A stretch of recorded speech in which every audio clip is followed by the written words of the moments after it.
Hi, Sarah. So I saw your email earlier today, but I didn't really had a chance to respond. So I'm doing it now, and I'm so sorry. I can tell that you are feeling stressed in this email, and I am so sorry you're feeling that way. But I'm hoping that this video will help you a little bit, okay?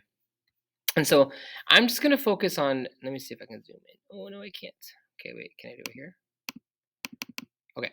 I'm just specifically going to focus on number one. I'll do a couple with you because I want to make sure you feel confident with this. And so when I'm looking at this, the very, very first thing that I would like you to do, honestly, is to figure out the equation of at least one of these graphs. Okay. So for instance, well, it would probably be helpful with both, but you could probably do a process of elimination. So if I'm looking at this first one right here, right, I'm just looking at this equation right here, all right? I'm going to erase that so I can actually see. We are just going to write the equation of it. So y equals, I always like to find that slope first, so you could do that y-intercept too. So I know it's crossing at 1, and it's going up 1 over 1, up 1 over 1.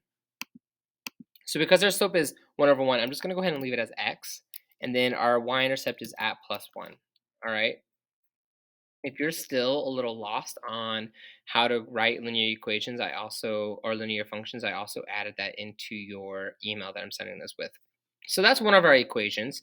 All right. And then our other equation here, for looking at it, is kind of hard to tell. But for one, I do know that our slope is y equals up 1 over 1, up 1 over 1. Because if you're kind of looking at this, it's going up 1 over 1, up 1 over 1, up 1 over 1, which is the fraction 1 over 1, which is just 1. So I'm just going to go ahead and do x. Okay.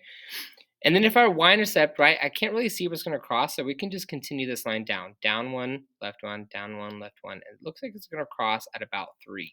So I know my y-intercept is going to be plus 3. So right there, let's just pause and kind of check to see if we can find this. So we're looking for x plus 1 and x plus 3. X plus 1, x plus 3, right here. So D has it. This has x plus 1, but there's no x plus 3. Okay, so I mean, right off the bat, we can find it, which is kind of nice, right? But that's one way you can do it, just do a process of elimination. And then we also know that, right, we're looking at something that is x has to be less than 2. It can't be 2 because it's an empty circle. So x has to be less than 2. Well, x is less than 2. And then your other line, x has to be anything that is 2 or larger. And if you're looking at this, right, we have x is greater than or equal to 2. So D would be our answer for this one right here. All right. Let me do another one here. Over 2. So again, step 1, let's just write that equation of both those lines. One of those lines is kind of hard, but let's talk about this. So first I'm looking at this y equals, we do have a negative slope. Look, it's going down 1, right 1, down 1, right 1. So it's going to be a negative x. And then our y-intercept is plus 1, right? It's crossing right here on the y-axis. Do you see where my cursor is? Let me put a point right there on the y-axis. Is a huge point. So that's our y-intercept, okay? And then let's do this other one. Now, when we have a line just crossing at a certain point, if it's crossing the y-axis at a certain point, but it doesn't have a slope, it's just going to be y equals, and it looks like it's crossing at 4. That's your equation, y equals 4. Okay, that's literally all we have. Now, if we continue this, right, we know that our x has to be anything less than or equal to, I can't really draw that, but it has to be less than or equal to 4. And then down here, our x has to be anything larger than 4. So let's just first look for the y equals negative x plus 1. Y equals negative x plus 1. So here's that, but that doesn't match our other one. It looks like it might be f. Y equals negative x plus 1, and then we have 4. Boom. I also said that the bottom equation has to be anything less than or equal to 4. Boom. X has to be anything larger than 4.